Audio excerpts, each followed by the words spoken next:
Hello दीदी। कैसे हो? हेलो। बढ़िया। चलो फाइनली ज्वाइन हो ही गया। बहुत देर से हाँ। ट्राई कर रहे थे आज अपन। हम्म, काफी लोग पूछ भी चुके थे मुझे कि क्या हो गया, लाइव आ रहे हो या नहीं। अच्छा। हाँ तो चलो आज का सेशन अपन स्टार्ट करते हैं। मेरे दिमाग में यही था कि जो भी अपन ने ट्रीटमेंट प्रोटोकॉल फॉलो किया, जैसे आपकी पूरी हम्म, फैमिली ही कोविड पॉजिटिव थी, तो आज थोड़ा हाँ उसको हाँ। डिस्कस करें अपन, ताकि हाँ जी। औरों को भी एक गाइडेंस जैसा मिल जाए, क्योंकि हाँ जी। अपने एक्सपीरियंस से वो भी सीख सकते हैं कुछ नई चीज। तो हाँ जी, बिल्कुल। जैसे अपन ने डिस्कस किया था, आपकी मम्मी जब बीमार हुई थी, तो एक एक को लेके स्टार्ट करते हैं और उनकी ट्रीटमेंट स्ट्रेटेजी अपन ने कैसे प्लान की वो डिस्कस करते हैं। हम्म, ठीक है। तो जैसे 24 अप्रैल को आपने मुझे मैसेज किया था आपकी हाँ मम्मी जी। बीमार होने के लिए। हाँ हाँ। हाँ, उस दिन अपनी बात हुई थी, तो आपने जैसे बताया था उनको 100 डिग्री पे फीवर था। 100 पे फीवर हाँ था और हाँ। माइल्ड कफ था, वो भी ड्राई वाला, ड्राई कफिंग थी उन्हें। हम्म, है ना दीदी, यही सिम्टम हाँ हाँ, आपने बताया था बिल्कुल। मुझे। बिल्कुल यही और था। आपने बोला था और कि 23 से फीवर आ रहा है, यानी पिछले दिन से फीवर आ रहा है। पिछले दिन भी हाँ, रहा होगा उनको फीवर, थोड़ा क्या फीवर पता एक दो उनको। दिन पहले भी रहा हो, क्योंकि हमारे जो बड़े बूढ़े हैं वो तो वैसे भी इग्नोर कर देते हैं, बताते नहीं है कई बातें तो वैसे भी। हाँ हाँ हाँ, उनको फीवर शायद 21 से था, लेकिन 23rd को उनको वैक्सीन लग गया था। अच्छा, उन्होंने 23 को हाँ, वैक्सीन वैक्सीन लगा लगी था। थी उन्हें। हाँ हाँ। तो वैक्सीन के बाद उनको जो है दूसरे दिन हेडेक और फीवर। हेडेक उनको अच्छा। पहले माइल्ड था, लेकिन बाद में सीवियर हेडेक हुआ। तो हमने सोचा कि कहीं हो सकता है ये जो वैक्सीन लगवाया है उसका साइड इफेक्ट होगा, क्योंकि साइड इफेक्ट वैक्सीन का वही है कि हेडेक और फीवर। लेकिन एक दिन देखा, दूसरे दिन भी आ रहा है, हेडेक भी हो रहा है और फीवर के साथ में। तो फिर मैंने सोचा नहीं, ये तो हो सकता है कोविड ही है। फिर भाई ने बोला कि नहीं, वैक्सीन का साइड इफेक्ट है। मैंने कहा नहीं, अगर फीवर हेडेक है तो आप मान के चलो कि कोविड है ही। हाँ बिल्कुल बिल्कुल। फिर मैंने सोचा कि अब क्या करूं, एलोपैथी स्टार्ट करूं या फिर अपनी बात हुई थी उस मैटर पे। स्टेटस देखा। तो मैंने सोचा सुजाता से पूछती हूँ कि क्या करना है, क्योंकि मैं तो एकदम आयुर्वेद को थोड़ा सा कम ही वो करती हूँ। एलोपैथिक तो प्रैक्टिस फिर ज्यादा आपकी अच्छी है। एलोपैथी, तो उसके बाद जो है सुजाता से बात की मैंने। सुजाता ने बोला कि दीदी कोविड ही है, आप ये ट्रीटमेंट स्टार्ट करो। हाँ, तो शुरू में जैसे उनको 2-3 दिन तो हो ही गए थे और फीवर कम था, हेडेक था, और शायद आपने नारियल पानी दे दिया था। तो आप मुझे बता रहे थे कि नारियल पानी से उनको वॉमिटिंग हो गई। हाँ, वोमिटिंग, क्योंकि उन्होंने एकदम ज्यादा नारियल पानी ले लिया, 2 नारियल पानी इकट्ठा पिला दिया भाई ने उनको। तो इस वजह अच्छा, से उनको वोमिटिंग हो गया। ठीक है। तो ये फीवर 100 के नीचे ही था तब तक, हेडेक था, जैसा मैंने हाँ उसमें से पूरी चैट में से निकाल के लिखा आज मैंने, ताकि अपन डिस्कस कर सके इजीली। हाँ हाँ। और चाय का उनको थोड़ा एडिक्शन है, तो चाय भी वो रेगुलर ले रहे थे मॉर्निंग में थोड़ी, हाँ, रेगुलर ले रहे शायद थे वो। ली थी उन्होंने। तो अपन ने हाँ, क्या ली किया थी। था, उसके बाद उनको थोड़े लाइट डाइट शुरू करी भूख के अकॉर्डिंग, हाँ, कि उनको भूख नहीं थी तो सूप। आप कैसे सूप बना के देते थे वो भी थोड़ा मैं बताओ हाँ, तो सभी को। मैंने पहले उनको टमाटो सूप दिया, तेज पत्ता डाल के, और उसको बॉईल करके टमाटर को, और उसको फिर अच्छी तरह से ग्राइंड करके, फिर उसको बस पानी डाल के, नमक, सेंधा नमक डाल के वही बना के उनको दिया। 1 या 2 दिन उनको सूप पे ही रखा, दाल का पानी ऐसे। तब उनकी जो थोड़ी सी भूख बढ़ने की लगी, दाल तब का। उनको हल्की मूंग, हाँ, मूंग की दाल का, जो बगैर छिलके वाली मूंग की दाल का। उसके बाद फिर हल्की पतली खिचड़ी दूसरे दिन। फिर तीसरे दिन उनको थोड़ी सी गाढ़ी खिचड़ी। खिचड़ी दी थी या मतलब दाल ही पूरी बना के दी थी, मतलब नहीं, एक मूंग की दिन तो दाल। टमाटर सूप दी, दूसरे दिन पतली जो है बिल्कुल मूंग का सूप, और तीसरे दिन पतली पतली खिचड़ी। शाम को, जैसे सेकंड डे पे शाम को पतली खिचड़ी, दूसरे दिन गाढ़ी खिचड़ी हो गई थी, तीसरे दिन, अच्छा। थर्ड डे पे। हाँ तो ये और ये चला फोर्थ, था। और हाँ, फोर्थ फ्रूट डे पे तो उनको फ्रूट बिल्कुल बंद कर दिए थे, कोई फ्रूट नहीं दिया था। और भी और कुछ नहीं दिया, बस मॉर्निंग में उनको जो टी दे रहे थे वो, उसमें भी मिल्क बिल्कुल कम और बिल्कुल थोड़ा सा मीठा, ज्यादा नहीं, बिल्कुल ना के बराबर। और अदरक जिससे कि वगैरह उनको, डाल रहे होंगे अच्छे हाँ, से। क्योंकि वो कंप्लेन ये कर रहे थे कि उठने के बाद अगर उनको चाय नहीं मिलेगी तो हेडेक उनका बढ़ेगा।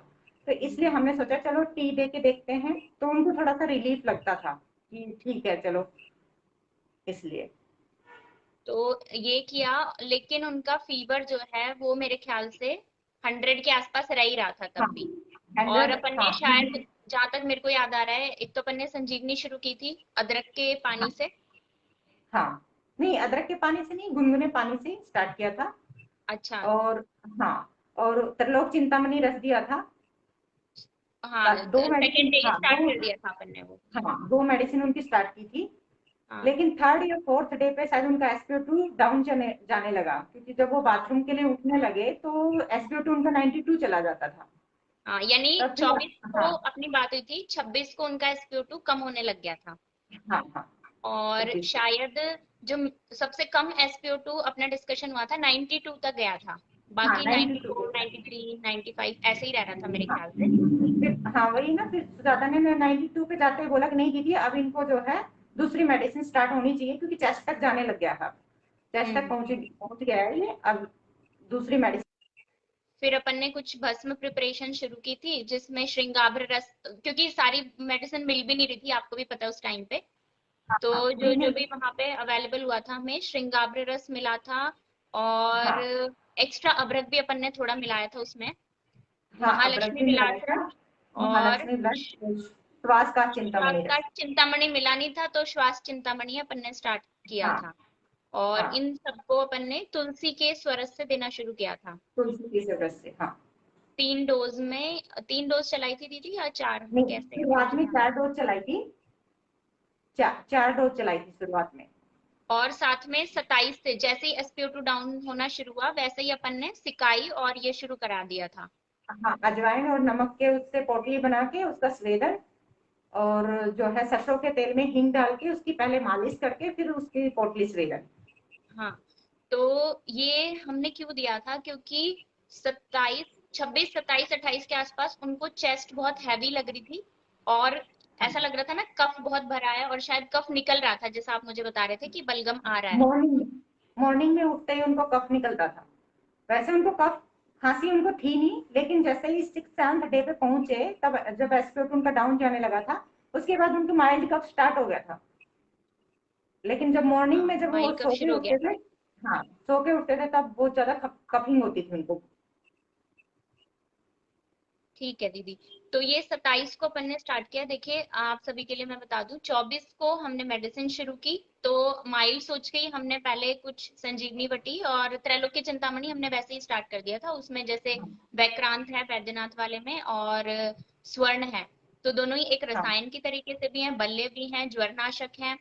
तो इस तरीके से हमने उसको शुरू करा दिया था। फिर जब हमें लगा कि SpO2 डाउन हो रहा है, तो हमने कुछ भस्म प्रिपरेशन शुरू की थी। एलोपैथिक मेडिसिन जितना नहीं, आपने मुझे बोला था कोई कि 23 मेडिसिन, को PCM दी थी, उसके अलावा मुझे लगता है सिर्फ कोई एलोपैथिक। उसके अलावा कोई मेडिसिन नहीं, कोई एंटीबायोटिक नहीं, कोई स्टीरॉइड नहीं, सिर्फ पैरासीटामोल, वो भी जब 100 से ऊपर फीवर जा रहा था। हाँ हाँ, तभी हम दे रहे मोर थे देन जब 100 फीवर में। जब उनको बहुत अनईजी फील हो रहा था। हाँ फिर जब ये प्रॉब्लम शुरू हुई, तो हमने 27 अप्रैल को उनके टेस्ट कराए। तो जो हाँ रिपोर्ट भी मैं कमेंट सेक्शन में आप सभी के साथ शेयर कर दूंगी रिपोर्ट को। तो 27 अप्रैल की मैं आपको फाइंडिंग्स बताती हूँ। ESR उनका 23 था। 24 के बाद देखिए 26 में ये सिम्टम आने शुरू हो गए थे, SpO2 डाउन होना शुरू हो गया था। तो फिर हमने ESR कराया, CRP कराया, तो 1.2 था CRP। ESR 23 था। एक विडाल आपने कराया था, तो वो हाँ, नेगेटिव आ विदान गया। पेंटिंग वो हाँ, नेगेटिव उसमें था। कोई इशू नहीं था। फिर 28 अप्रैल को RT-PCR के लिए सैंपल दे आए थे आप, शायद 27 को ही दे हाँ आए थे, 28 को उसकी रिपोर्ट आई। तो उसमें मैंने वैल्यूज जो लिखी हैं, ई जीन का जो साइकिल थ्रेशोल्ड वैल्यू वैल्यू आई वो 19 आई थी, पॉजिटिव था हाँ, RT-PCR। और RDRP जीन की CT वैल्यू आई थी 22.5। तो ये 28 की सिचुएशन थी RT-PCR की। तो उसके बाद हम श्योर हो गए थे कि कोविड है ही। और SpO2 डाउन हो ही रहा था, डाउन मतलब वही 92 से नीचे नहीं गया। एक दिन आप बोले थे शायद 85 है, 4-5 दिन बाद। बट आपने बोला मशीन में कोई इशू हो सकता है। फिर हाँ, उनको कफ कल निकला था सप्लीमेंट बहुत चेंज किया। ज्यादा। हाँ, तो जहां तक मुझे याद है, शायद अपन ने उन्हें फीवर तो कम ही हो गया था, 100 के आसपास चल रहा था। और जब बहुत ज्यादा कफ था, चेस्ट में हैवीनेस थी, तो 2 दिन अपन ने 6-7 दिन के बाद वो चलाया था कनकासव, थोड़ी कनकासव, हाँ। थोड़ी डोज में।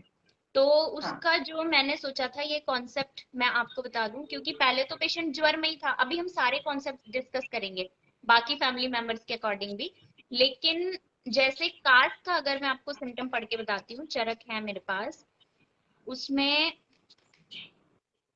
कास में देखिए अगर हम कफज कास पढ़ते हैं तो उसमें साफ साफ एक बात लिखी है कि गुर्वभिष्यन्ति मधुर स्निग्ध स्वप्ना विचेष्टनैः वृद्धः श्लेष्मानिलं रुद्ध्वा कफकासं करोति हि।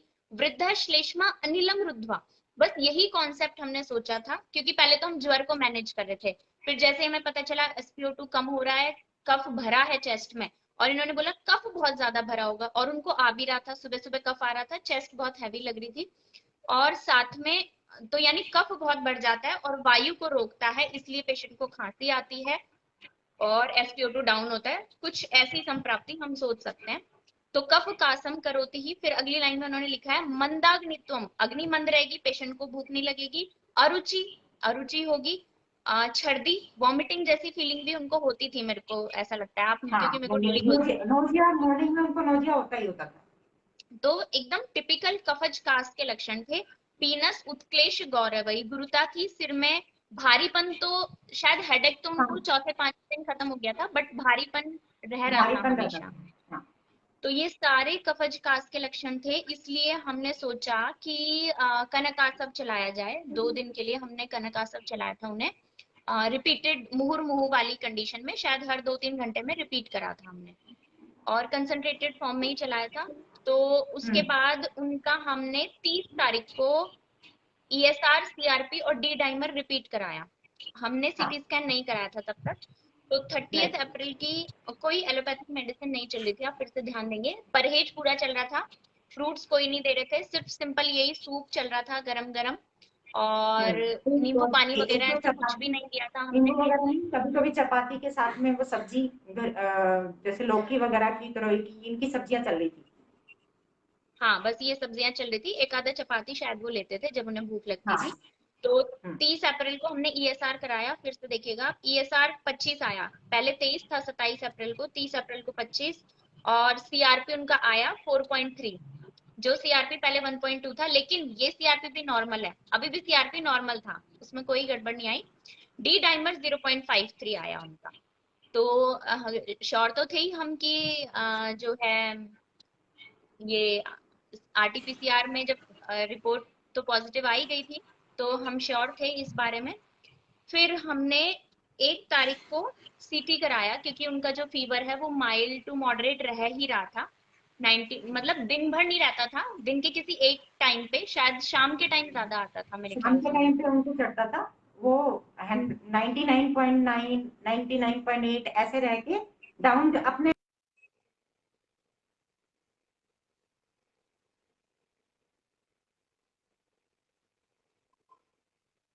आपकी वॉइस कट गई थी दीदी, एक बार वापस बताइए।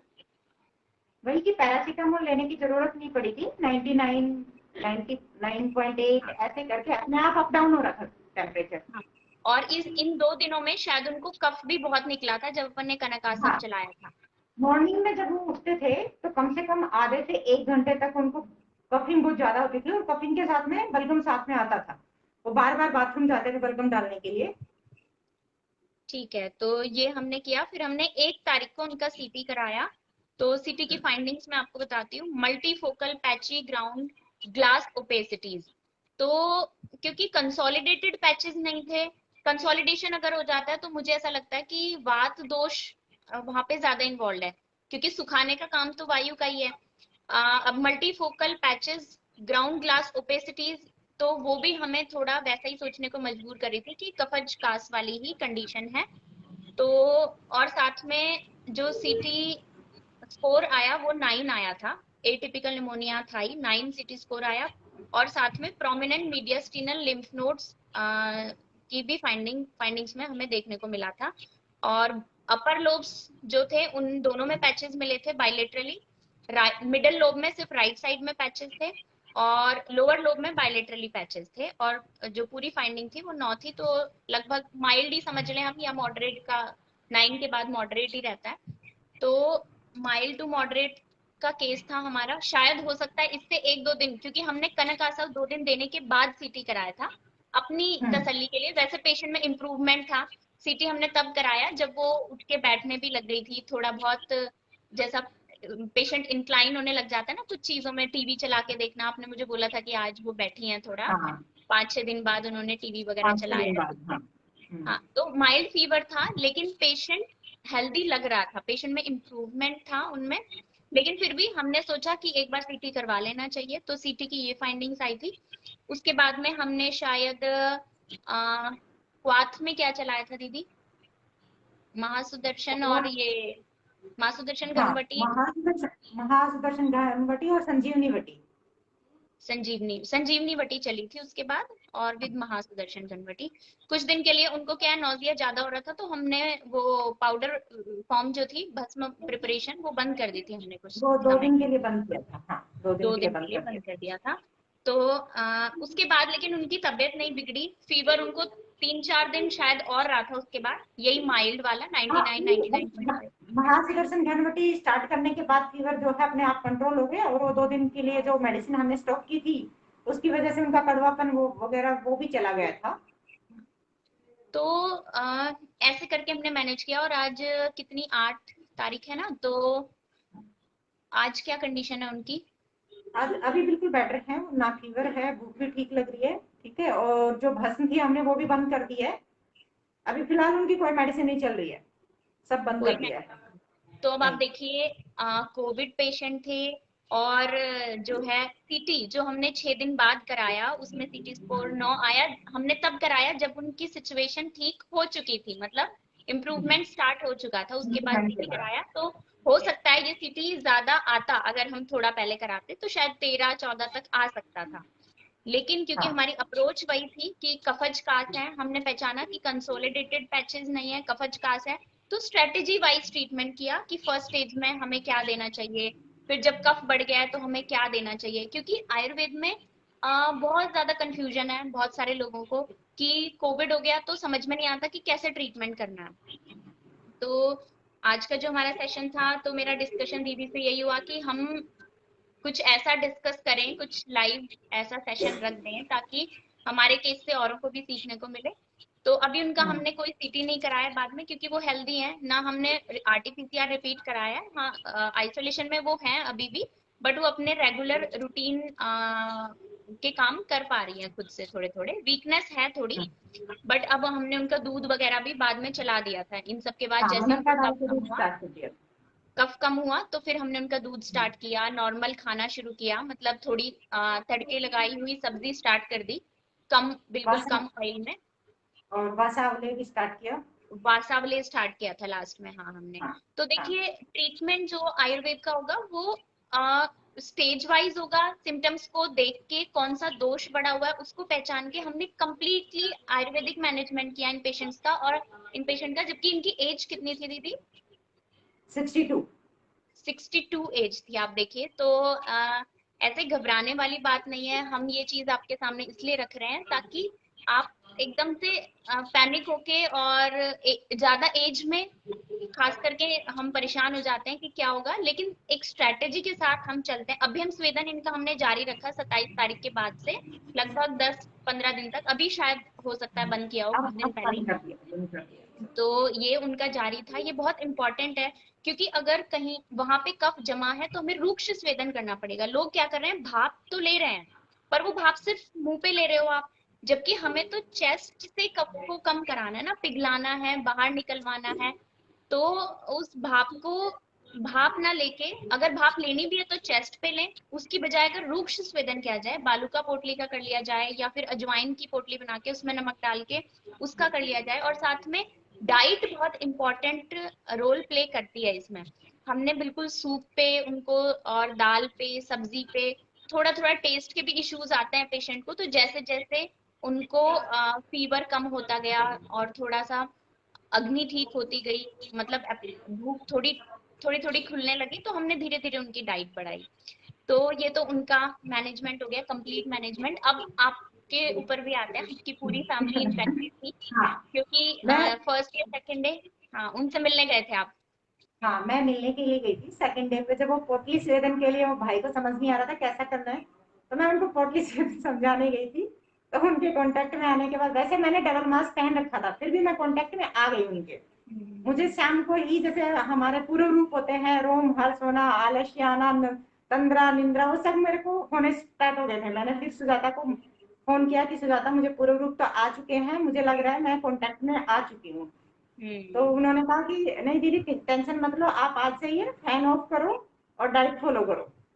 अब देखिए, आप ध्यान से सुनिएगा उन्होंने क्या क्या फॉलो किया। क्योंकि जो दीदी के जो मदर थे वो तो हमें बाद में पता चला, वैक्सीन लगी फिर एकदम से फीवर आ गया, तो उस स्टेज में हम उन्हें रोक ही नहीं पाए, और आपका और मेरी बात भी एक दिन बाद हुई इस बारे में। तो लेकिन हाँ आपका पुरुरु की स्टेज में ही हमें पता चल गया था। तो हमने डे वन से ही, आपने क्या क्या शुरू किया वो सब बताइए आप। हाँ, मैं पहले बताती, लेकिन मैं जब घर गई थी तब मुझे नहीं पता था कि मेरे को ये सिम्टम, मैं कांटेक्ट में आ चुकी हूँ। तो मेरे कांटेक्ट में जैसे मेरे हस्बैंड, मेरे मदर इन लॉ, बेटा, ये सारे कांटेक्ट में आते, इनको भी तुरंत ये सारे सिम्टम, जैसे गले में खरांस, हल्का फीवर, ये स्टार्ट हो चुका था उनको भी। अब सारे कांटेक्ट में आ चुके हैं, उसके बाद तो कुछ कर नहीं सकते। तो मैंने क्या किया, मदर इन लॉ को कफिंग थी पहले से ही, तो मैंने सोचा कि इनको तो एंटीबायोटिक देना ही पड़ेगा, और मानते भी नहीं आयुर्वेद के लिए। तो उनको एंटीबायोटिक स्टार्ट किया। मैंने क्या किया कि उस दिन मैंने पूरे दिन फैन ऑफ कर दिया, बिल्कुल फैन नहीं चलाया। पूरी रात मुझे नींद भी नहीं आई, आपने लेकिन कोई मेडिसिन ली उस दिन के लिए? नहीं, मैंने पूरे 3 दिन तक कोई पैरासीटामोल वगैरह कुछ नहीं लिया, ना मैंने अब कोई एंटीबायोटिक। आप देखना कि कैसे ठीक हुए वो 3 दिन के अंदर, ध्यान से सुनिएगा। मैंने पूरी रात बेटे को और मैं दोनों एक कमरे में बिल्कुल फैन ऑफ करके पूरी रात बिना फैन के, और गर्म पानी पिया, सिर्फ गर्म पानी। एक दिन मैंने पूरे दिन गर्म पानी पिया, और संजीवनी बटी 2-2 टैबलेट दिन में 3 बार ली। सेकेंड डे मैंने सूप लिया। मतलब मेरे को सिम्टम बिल्कुल, उस दिन फीवर आया था, उस दिन के बाद फीवर नहीं आया मुझे, एक ही दिन फीवर आया। हाँ, और यही फिर कितना इम्पोर्टेंट हाँ है ये कि उसी दिन फीवर रुक गया। हाँ, आपने ये चीज हाँ, फॉलो की, पसीना आया बॉडी से बहुत ज्यादा। पसीना बहुत बहुत ज्यादा पसीना आया उस रात को। तो पसीने की वजह से मैं बता रही हूँ, मुझे नींद भी नहीं आई, लेकिन मैंने सोच रखा था फैन नहीं चलाना बिल्कुल भी, किसी हाल में भी। फिर दूसरे दिन जो है, मैं एक दिन मैं गर्म पानी पे रही, मतलब रात से मैंने स्टार्ट किया, दूसरे दिन रात तक मैंने गर्म पानी पिया, बस जब भी प्यास और लगे गर्म पानी। आपको भूख लगी थी उस दिन? नहीं, उस दिन मुझे पूरे दिन भूख नहीं लगी थी भूख बिल्कुल भी भी। नहीं लगी तो आपने खाना छोड़ दिया, सिर्फ गर्म पानी हाँ पिया। फिर हाँ, मुझे रात सेकंड को? डे पे हल्की हल्की भूख लगी थी। सेकंड डे पे फिर मैंने टमाटर का सूप बना के पिया। सेकंड डे पे, अच्छा। सेकंड डे पे हाँ, एक टाइम मैंने वही छिलके वाली, बिना छिलके वाली मूंग की दाल का सूप, और टमाटर का, टमाटर उसमें सूप, थोड़े सूप टमाटर एक डाल दिन हो के, और गया। क्योंकि उस दिन हाँ, फीवर नहीं था आपको तो आपने ऐसा किया। नहीं, मुझे फीवर नहीं था। और थर्ड डे पे मैंने पतली खिचड़ी खाई। थर्ड डे मैंने खिचड़ी खिचड़ी खाई। इस तरह मैंने 3 दिन ये फॉलो किया। चौथे दिन तो मैं बिल्कुल ठीक हो गई थी, लेकिन उनको भी सिम्टम आ गए थे फैमिली में, इस वजह से मुझे कभी फैन में, कभी, क्योंकि घर वाले तो मानते कहाँ है कि फैन तो उनको तो चलाना ही था। अब हाँ, हस्बैंड को भी तो फीवर आ गया। आपका बेटा भी ठीक हो गया था नहीं, नेक्स्ट डे? बेटा तो एक ही रात में क्योंकि वो तो वही है ना कि एज कम है, तो वो एक ही दिन के फीवर में 99 के ऊपर वो हाँ उनका सेटल हो गया था, उनको कुछ नहीं देना पड़ा। उस हाँ दिन वो भी मान गया था कि हाँ, बिना फैन के सोना है, तो हाँ। वो भी ठीक हो गया था। तो आपने और लेकिन बेटे ने दोनों ने कोई हाँ, मेडिसिन नहीं ली? नहीं, मैंने तो एक भी पैरासीटामोल भी नहीं ली, कुछ नहीं हाँ लिया। मैंने संजीवनी बटी वो भी 4-5 दिन ही लगातार रखी, फिर बंद, वो भी बंद कर दी थी। हाँ हाँ हाँ। फिर उसके बाद हस्बैंड ने ये कहा कि नहीं, मुझे तो ऑगमेंटिन चाहिए, क्योंकि मेरा तो गला खराब होता है, तो मैं तो ऑगमेंटिन पे ही जाता हूँ, मुझे तो ऑगमेंटिन ही चाहिए। मैंने कहा हम्म। नहीं, आप फॉलो करो, ये हो जाओगे ठीक। नहीं माने, कह रहे कि तुम सब लोग एक साथ बीमार हो गए, अगर बाई चांस कोई दिक्कत होती है तो कौन लेके घूमेगा। तो उन्होंने ऑगमेंटिन स्टार्ट की, लेकिन 2 दिन के ऑगमेंटिन के बाद उनकी क्या हालत खराब हुई। टेम्परेचर आप 103। सुनिएगा, ये केस बहुत इंपॉर्टेंट है, आप ध्यान से सुनिएगा कि हमने कैसे मैनेज किया। फिर 2 दिन उन्होंने ऑगमेंटिन ली और पैरासीटामोल उनकी चल रही थी रेगुलर। हाँ, फैन में ऑगमेंटिन। ही सो रहे थे वो। हाँ, चला रहे थे, लेकिन हल्का चला रहे थे। फिर हाँ। सेकंड डे उनको, रात को ऑगमेंटिन की डोज लेने के बाद, सेकंड डे पे ही रात को 103 फीवर आ गया। हम्म। पैरासीटामोल भी दिया, लेकिन पैरासीटामोल से भी वो 100 पे फीवर आए। 3 घंटे के बाद दोबारा से चढ़ने लग गए, 103 तक फिर से चला जाए।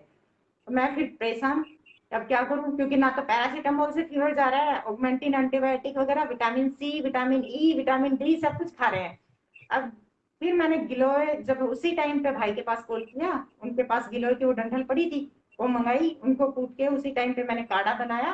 काढ़ा बना के उसके साथ में जो है महासुदर्शन घनवटी 2-2 गोली हर 3 घंटे पे 4 घंटे पे उनको, वही 10-10 मिनट 15 मिनट पे 20-20 ml गिलोय का काढ़ा बना के दे दी। हाँ, सुबह मुर्मूहू तक फीवर वाली। 99 पे आ जाए। हाँ, रात को सुबह 12 तक बजे फीवर। से ये आपने शुरू किया और सुबह हाँ, 6 बजे करीब। सुबह 6 बजे के करीब 99 फीवर आ गया। उसके बाद पैरासीटामोल भी देने की जरूरत नहीं पड़ी, क्योंकि रात को जो है एक गिलास फिर हस्बैंड ने बोला कि अब जो तू कहेगी वही मैं करूंगा। उस दिन से पूरे दिन तो वो फिर सिर्फ गर्म पानी पिया और फैन बिल्कुल ऑफ। हाँ, लेकिन थर्ड डे उस पे दिन उन्होंने ये, भी यही फॉलो किया। हाँ और इस हाँ यही बीच में फॉलो। सेकंड डे पे सैंपल भी दे दिया था उन्होंने हाँ, आरटीपीसीआर के लिए। आर्टिफिशियल का सैंपल वो आप देके तो आ गए गए नहीं थे थे सारे। क्योंकि नहीं, आप तो मैंने ठीक थे बिल्कुल, आप। हाँ मदर इन लॉ और वो दोनों गए थे, उनका आर्टिफिशियल पॉजिटिव आया था। सबका पॉजिटिव था तो फिर डेफिनेटली आपका भी पॉजिटिव होगा हाँ, ही।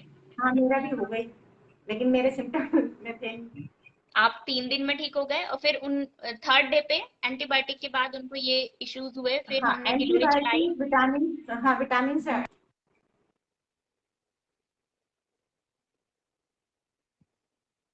लोग चिंतामणि और उनका महासुदर्शन घनवटी। लेकिन उनको एक ये था कि शायद उनका हो सकता है पित्तज था, तो उनकी वजह से उनको एसिडिटी की वजह से हेडेक हो रहा था।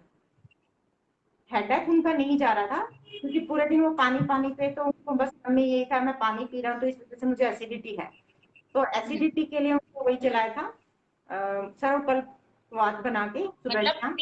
तीसरे दिन तो हमने पूरे दिन उनको गिलोय पे रखा और महासुदर्शन और त्रेलोक्य की चिंतामणि हमने थर्ड डे स्टार्ट कर दी हाँ, थी, वो थर्ड डे ताकि स्टार्ट आगे किया। कुछ ज्यादा इश्यूज ना हो, एक रसायन के तौर पर भी और व्याधि शामक तो वो है ही, ज्वर हर है, वात पित्त हाँ शामक है, हाँ। डेफिनेटली कफज अवस्थाओं में भी अच्छा है। तो ये हम्म हमने शुरू करके फिर चौथे दिन जब आपने बोला कि रात में भी बहुत दिक्कत हुई, थोड़ा सा हम्म। उनको दिक्कत हो रही है, पेट में बिल्कुल भूख नहीं लग रही, हेडेक हो रहा है बहुत अजीब सा, तो हमने फोर्थ डे मॉर्निंग से आपने सर्वकल्प शुरू किया था उनको। हाँ, सर्कल रात से ही शुरू कर दिया था, क्योंकि उनको हैवीनेस फील हो रही थी एब्डोमेन में। अच्छा। हाँ हाँ और हाँ। हाँ, और भूख नहीं लग रही थी बिल्कुल भी, क्योंकि पूरा और दिन इस उनका दिन डेढ़ कुछ दिन खाया भी नहीं था उन्होंने। नहीं, डेढ़ दिन से उन्होंने ना सिर्फ पानी पानी पिया था। तो इस वजह से वो ये कह रहे हम्म, कि नहीं एसिडिटी मुझे हो गई है, एसिडिटी के लिए सर्वकल्पवात किया था उसकी वजह से। नहीं तो वो तो सैरोडिन टैबलेट मांगने लगे थे कि हेडेक मेरा ठीक नहीं हो रहा है, हेडेक हो रहा है। तो हम्म, सर्वकल्पवात देने से उनको काफी रिलीफ मिला। फिर ऐसे मैंने दो हाँ, दिन या 3 दिन सर्वकल्पवात पिलाया उनको, तो हेडेक वगैरह सब ठीक हो गया। भूख भी दूसरे दिन दोपहर में उनको भूख लगी थी।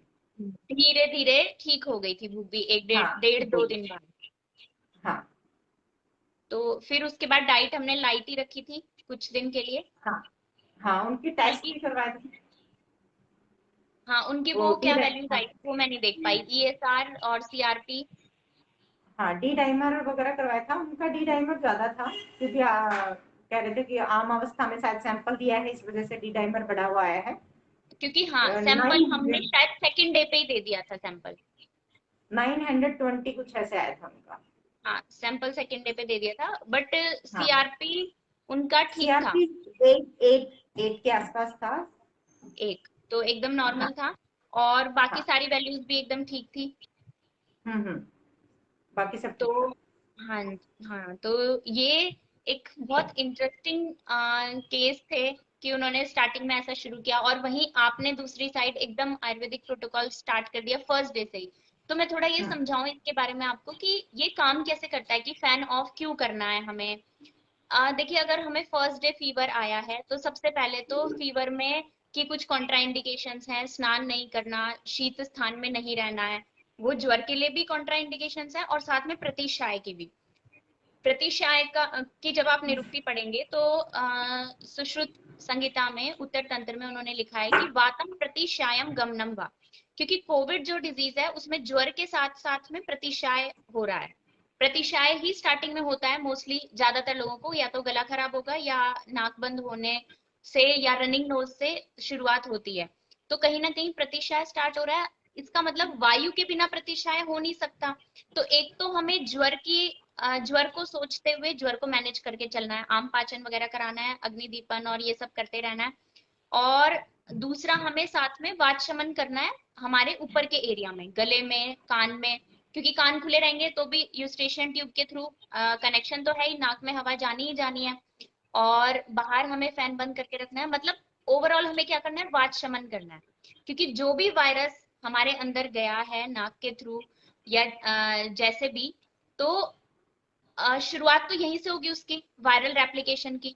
और अगर हम वायु को रोक दें, क्योंकि वेग वाला कौन है, वायु। बॉडी में कहीं भी कुछ भी चीज प्रसार हो रही है, फैल रही है, यानी वायरल रेप्लिकेशन हो रहा है, तो और प्रतिशाय में बात खास तौर पे लिखा है उन्होंने कि बिना वायु के प्रतिशाय पॉसिबल नहीं है। तो ट्रीटमेंट स्ट्रेटेजी हमें यही रखनी है कि सबसे पहले हमें फैन ऑफ कर देना है, थोड़ा सा सरसों का ऑयल लगाना है गले पर, कान पर, और बिल्कुल ढक के रखना है, कानों को ढक के रखना है और गले को थोड़ा ढक के रखना है, चादर ओढ़ के रखनी है, ताकि यहाँ का एरिया गर्म हो। गर्मी से क्या होगा, वात शमन होगा, और वात शमन होते ही वायरल रेप्लिकेशन वहीं की वहीं रुक जाएगा, आगे जाएगा ही नहीं। लंग्स में इंफेक्शन जब जाएगा ही नहीं तो कॉम्प्लिकेशन नहीं होगी। और बाई चांस मानिए चला भी गया, क्योंकि उसकी इंटेंसिटी ही इतनी थी डिजीज की शुरुआत में, या हम हमारे निदान बहुत ज्यादा थे, या हम सही समय पर प्रिकॉशन नहीं ले पाए, ठंडे पानी के कांटेक्ट में आ गए, या जो भी हमने कुछ भी निदान सेवन किया, तो अगर वो लंग्स में इंफेक्शन जाएगा भी, इन्फिल्ट्रेशन होगा भी, तो माइल्ड फॉर्म की डिजीज होगी, ये तो डेफिनेटली मतलब होना ही होना है। आप कॉम्प्लिकेशन की स्टेज में जा ही नहीं सकते अगर ये सब चीजें फॉलो करते हैं तो इस ट्रीटमेंट स्ट्रेटेजी के साथ मतलब हमें वायरस का कुछ नहीं करना, हमें वात का शमन करना है, ताकि वायरस आगे रेप्लिकेट ना हो। बस ये बेस्ट ट्रीटमेंट पॉलिसी है। और साथ में हमें आम का पाचन करते रहना है, अग्नि को मेंटेन करके रखना है। तो आम पाचन में हमारे पास बहुत सारे ऑप्शन है, लेकिन जो मुझे सही लगता है कि शुरुआत में जो व्याधि है, माइल्ड फीवर आता है, सोर थ्रोट है, तो वायु और कफ ये ज्यादा इन्वॉल्व रहते हैं। अगर 100 से कम फीवर है तो वात कफ इन्वॉल्वमेंट है। बॉडी एक बहुत सारे पेशेंट्स को देखने को मिल रहा है फर्स्ट डे पे, तो बॉडी एक भी हमें बताता है कि वात ज्यादा प्रबल है उसमें। तो ऐसे में कोई पाचन के लिए उष्ण द्रव्य देना चाहिए, इसलिए संजीवनी बटी सबसे बेस्ट एक ऑप्शन लगता है। और हमने फील करके देख लिया इसको कि संजीवनी कितना अच्छा काम करती है स्टार्टिंग में आम पाचन के साथ। तो उसको हम अदरक के रस से भी दे सकते हैं, वो एक बहुत अच्छा वो हो सकता है। ना हो तो हम सिंपल गर्म पानी से भी दे सकते हैं, यानी कटु और उष्ण से हमें उसका मैनेजमेंट करना है, ये इंपॉर्टेंट है। तो इस ट्रीटमेंट स्ट्रेटेजी को साथ में लेके चलना है। और अगर फीवर फिर हाई ग्रेड में चला गया तो फिर हमें उसको तिक्त रस से ही मैनेज करना पड़ेगा। ये भी बहुत जरूरी बात है, समझने की बात है। तो ट्रीटमेंट स्ट्रेटेजी हमारी बदलती रहेगी, हर अगले दूसरे दिन जो जो भी हमें सिम्टम आएंगे उसके अकॉर्डिंग हमें कुछ ना कुछ चेंजेस करते रहने पड़ सकते हैं। अच्छा, अब ये तो इनकी पूरी फैमिली का जो केस था वो हो गया। अब एक बहुत इंटरेस्टिंग केस, इन्हीं के रिलेटिव जो थे उनका केस, वो शायद उनका कनेक्शन कट गया है, मैं फिर से ट्राई करती हूँ। उन्हीं की फैमिली का एक और केस था जिनको भी कोविड हुआ था इसी तरीके से। तो कोविड होने के बाद उन्होंने क्या किया, मैं आपको पूरी स्टोरी बताती हूँ। अगर वो ज्वाइन करते हैं वापस, हो सकता है कहीं बिजी होंगे तो ठीक है, नहीं तो मैं पूरी ट्रीटमेंट स्ट्रेटेजी बताती हूँ। उसमें हुआ क्या था, इनकी मदर बीमार हुई थी 24 को। उससे पहले इन्होंने जो मुझे कांटेक्ट किया था, शायद 21 को कांटेक्ट किया था अपने किसी रिलेटिव के लिए, 21 या 22 कुछ तो ऐसी ही डेट थी। और उसमें उन्होंने मुझे बोला था कि उनका SpO2 88 से 90 के बीच में रह रहा है, तो क्या ये मैनेज हो सकता है। मैंने बोला हाँ बिल्कुल हो सकता है, कुछ तो ऐसा ऐसा स्टार्ट करना है शुरुआत में। पर इन्होंने मेडिसिन भेज दी अपनी तरफ से, लेकिन वो जो पेशेंट थे उन्होंने स्टार्ट नहीं किया वो ट्रीटमेंट। और उन्होंने क्या किया कि हॉस्पिटल चले गए वो, कि नहीं कभी भी SpO2 गिर सकता है, दिक्कत हो सकती है, हमें शुरुआत में ही हॉस्पिटल जाना है। हॉस्पिटल ले गए वो उनको, और हॉस्पिटल में उनकी पूरी ट्रीटमेंट जो भी अकॉर्डिंग टू प्रोटोकॉल जो भी है एलोपैथिक प्रोटोकॉल, उसके अकॉर्डिंग उनका ट्रीटमेंट स्टार्ट हो गया। फिर उनकी कंडीशन बिगड़ती गई, यानी उनका SpO2 85 तक पहुंच गया। और 27 तारीख को जो मैं बोल रही हूँ, ये जो आंटी थे, ये दीदी की जो मदर थी, 62 जिनकी एज बताई, जिनको हमने फुल आयुर्वेदिक ट्रीटमेंट दिया था, उनकी भी 27 को हमने ESR CRP कराया था।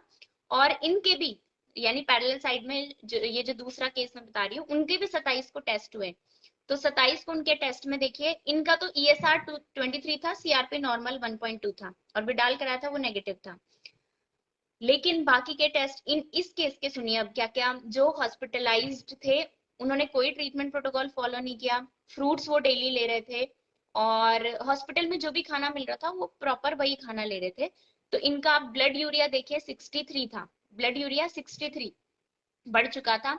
सीरम क्रिएटिनिन 1.49 था।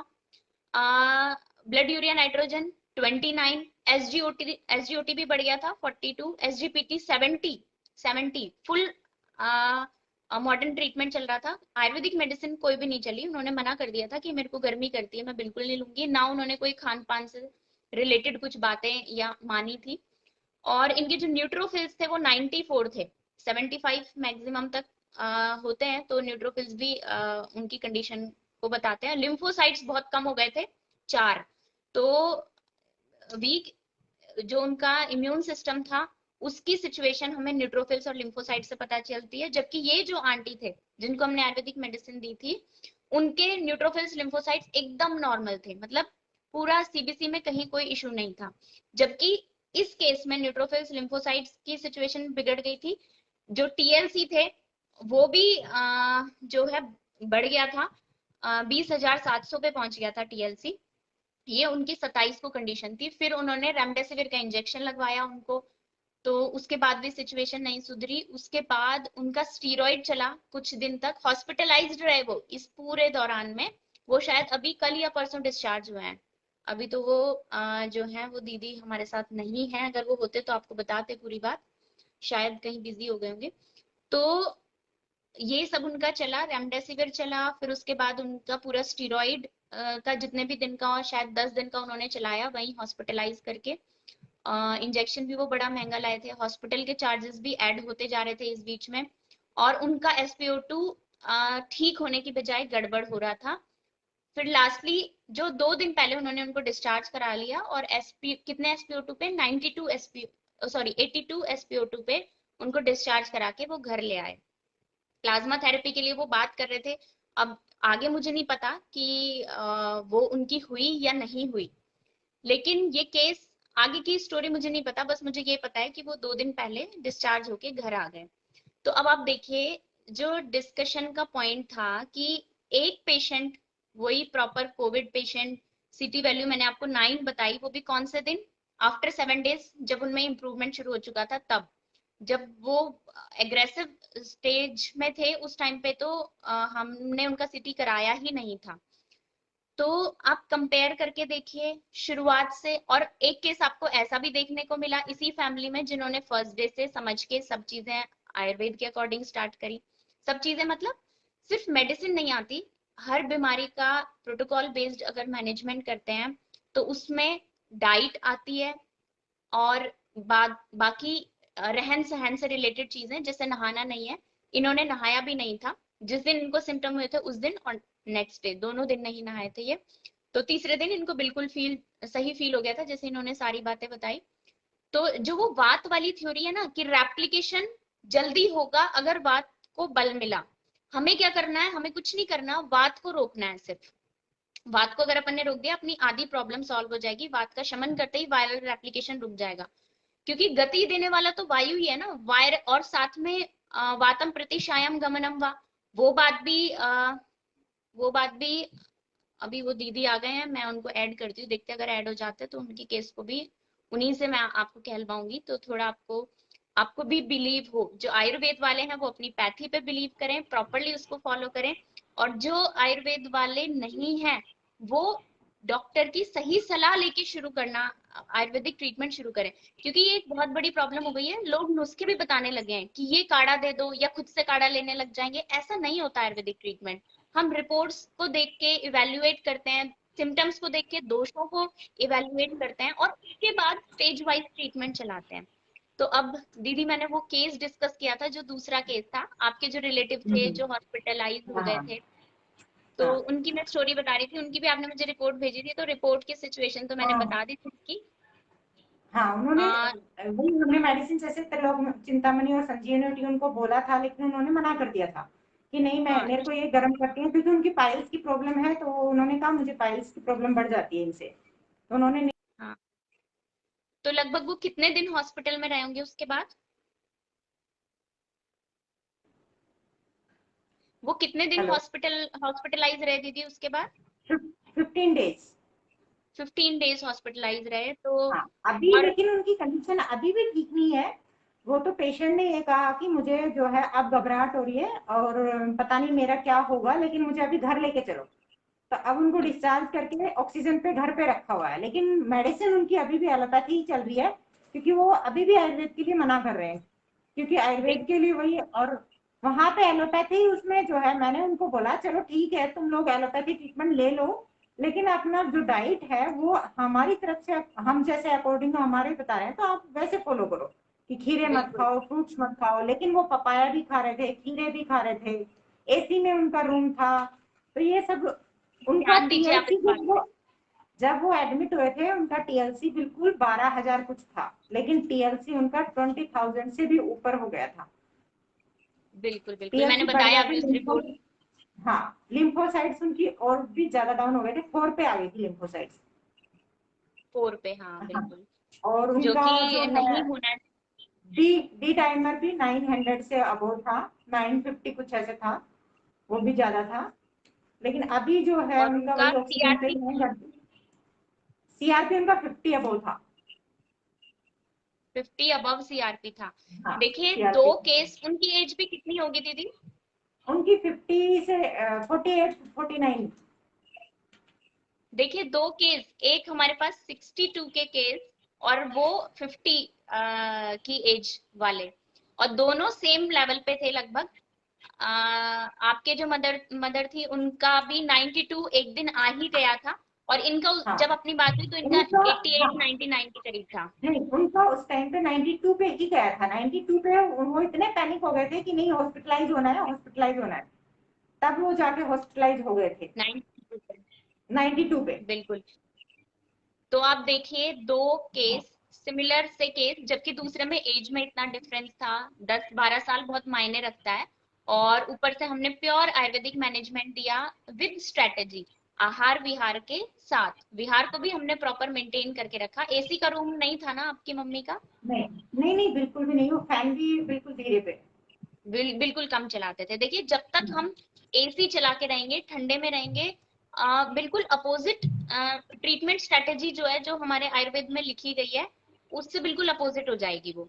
और साथ में वो कफ को भी बढ़ाएगा, ज्वर को भी उतरने नहीं देगा। तो आप इस केस में देख पा, और कितना उनका खर्चा हुआ होगा हॉस्पिटल में? और 6 लाख के आसपास तो आराम से।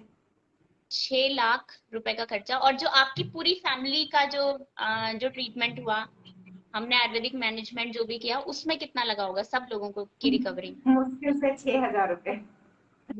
तो अब आप देखिए, कहाँ 6,000 और कहाँ 6 लाख, और 6,000 में पूरी फैमिली ठीक हो गई, ऊपर से कोई प्रॉब्लम नहीं हुई, क्रिटिकल सिचुएशन नहीं आई। और ऑक्सीजन सपोर्ट लेने की तो बहुत दूर की बात है, 3-3 4-4 दिन में ही आप लोग सब रिकवर कर गए। बस हाँ जो आंटी हैं उनको थोड़ा लंबा चला, क्योंकि हाँ, उनका एज भी थी और थोड़ा हमें पता भी लेट चला था, पहले केस थे वो। तो आप, ट्रीटमेंट स्ट्रेटेजी यही थी। देखिए जो सिद्धांत आयुर्वेद में, बहुत सारे लोग कहते हैं कि सिद्धांत कोई नहीं बताता, या सिद्धांत के आधार पे कोई चिकित्सा नहीं होती। कुछ लोग कहते हैं ये बातें सिर्फ किताबों में है, लेकिन हमने उसको अप्लाई किया और हमने रिजल्ट देखा, सिद्धांत बेस्ड ट्रीटमेंट किया। आप समझ पा रहे हैं ना कैसे सिद्धांत बेस्ड ट्रीटमेंट? वात को पहचाना हमने, कफ को पहचाना, कंसोलिडेटेड पैचेस हैं तो वातज कास में जाएगा, और हेजी पैचेस हैं तो कफज कास में जाएगा। उसके अकॉर्डिंग उष्ण तीक्ष्ण चलाना है, या फिर हमें थोड़ा स्निग्ध उष्ण टाइप का चलाना है। ऐसे ट्रीटमेंट स्ट्रेटेजीज को सोच सोच के कैसे हम अपने पेशेंट को क्रिटिकल स्टेज में जाने से बचा पाए। पूरी फैमिली बिल्कुल सफर नहीं हुई, और कितने इजीली सभी लोग रिकवर कर गए। वरना अगर ध्यान नहीं दिया जाता तो जैसे सब लोग क्रिटिकल स्टेज में जा रहे हैं, इतनी वर्स्ट कंडीशन हो रही है, ऐसा भी हो सकता था डेफिनेटली अगर हम ध्यान हाँ, नहीं देते। तो मुझे लगता है कि बिल्कुल हो सकता क्योंकि था। उनकी एज भी ज्यादा थी। अच्छा दीदी, हाँ, ये जो दूसरे पेशेंट थे इनको कोई कोमॉर्बिड कंडीशन थी क्या, जो नहीं, हॉस्पिटलाइज थे? हाँ, नहीं थी, और आपकी मम्मी को भी नहीं थी शायद। हाँ। तो दोनों केसेस लगभग लगभग सेम सिचुएशन में थे, लेकिन एक को हमने सही डाइट, सही आयुर्वेदिक ट्रीटमेंट से कैसे बाहर निकाल लिया उस सिचुएशन से, और एक पेशेंट अभी भी पूरी फैमिली सफर कर रही है, इतना सारा खर्चा हो चुका है। और ठीक है, चलिए अभी भी खर्चा उतना मैटर नहीं अभी करता, भी वो ऑक्सीजन पे ही है, अभी घर भी पे अभी ऑक्सीजन में है। ऑक्सीजन पे ही है। वो कितनी, और जबकि उनसे पहले बीमार हुए थे शायद 21 के आसपास, हाँ। आज 8 हो गई है। हम्म। तो और 15 दिन हॉस्पिटल में बिता के आ गए हैं, और अभी भी कुछ नहीं पता कि कब उनकी प्रॉपर रिकवरी हो जाएगी। फ्रूट्स बराबर ले रहे हैं, खीरा खा रहे हैं, प्रॉपर खाना खा रहे हैं, एसी के रूम में रह रहे हैं। सिर्फ यही जो चीज है ना, यही हमें क्रिटिकल स्टेज में लेके जाती है। और इसको समझने की बहुत ज्यादा जरूरत है कि हमें क्रिटिकल स्टेज में जाना ही नहीं है, हमें क्यों जाना है। अगर हम शुरुआती दिन से अगर अपन ट्रीटमेंट को सही कर लें, तो आयुर्वेद वालों से, जो जितने भी आयुर्वेद प्रैक्टिशनर्स हैं, उनसे तो मेरी रिक्वेस्ट, तो आयुर्वेद वालों से तो मेरी रिक्वेस्ट है कि जैसे हमने मैनेज किया केस को डिस्कस करके, तो वैसे आप भी करना शुरू करिए, ताकि लोगों को हम ठीक कर पाए, और सिर्फ मेडिसिन के ऊपर निर्भर ना रहे, एक पूरा कंप्लीट पेशेंट की डेली अपडेट्स लेते रहें, और जो भी फाइंडिंग्स होती है उसके अकॉर्डिंग ट्रीटमेंट में क्या फेरबदल करना है, अपना अपना दिमाग लगा के, वातज पित्तज कफज के अकॉर्डिंग, तो वो प्लीज करें। और जो नॉर्मल लोग हैं, वो इस पे भरोसा करना शुरू करें आयुर्वेद के ऊपर। आज का जो हमारा सेशन था, इसका जो मूल उद्देश्य था वो यही था कि आप लोग भरोसा करें आयुर्वेद पे।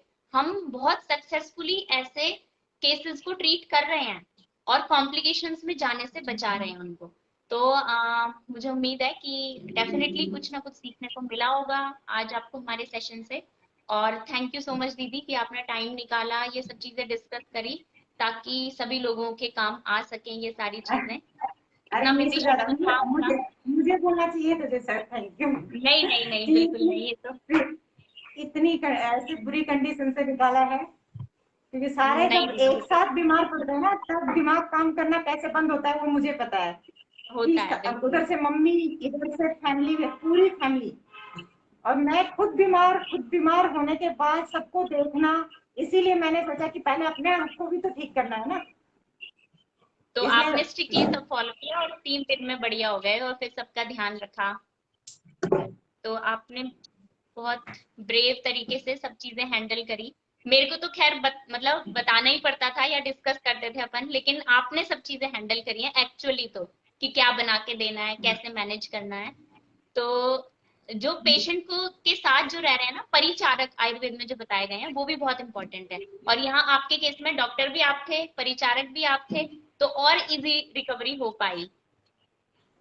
तो ऐसे में अपने डॉक्टर के कांटेक्ट में रहिए, आयुर्वेद का ट्रीटमेंट लीजिए भरोसा करके अच्छे डॉक्टर से, फर्स्ट डे से ही। एंटीबायोटिक आप देख रहे हैं, अगर हम शुरुआत में, क्योंकि वायरल डिजीज है, एंटीबायोटिक आप ले रहे हैं, आप आइवरमेक्टिन ले रहे हैं, पीसीएम आप लगातार ले रहे हैं, तो केस बिगड़ रहे हैं। बहुत सारे केसेस मैंने देख लिए, अभी दीदी के साथ जो डिस्कशन हुआ वो केस तो आपने देखे ही हैं, लेकिन ऐसे और बहुत सारे केसेस जो मेरे कांटेक्ट में हैं, जिनसे मेरी बात हुई है, सारे केसेस बिगड़ रहे हैं। वो निमोनाइटिस में जा रहे हैं, या फिर उनका फीवर बहुत दिन तक लगातार हाई ग्रेड फीवर बना रह रहा है। तो अपनी सफरिंग्स को आप मत बढ़ाइए। शुरुआती दिन से एक प्रोटोकॉल के साथ, आयुर्वेदिक सही तरीके से, और अपना जो है ट्रीटमेंट करवाइए, और बाकी लोगों को भी अवेयर कीजिए आप इस बारे में। तो ठीक है, आज का सेशन हम यहीं पे खत्म करते हैं। जल्दी कुछ और केस होगा या कुछ ऐसा होगा तो जरूर डिस्कस करेंगे हम। थैंक यू दीदी फिर से। Thank you Sujata. Okay bye. ठीक है, बाय। सभी को बाय। बाय।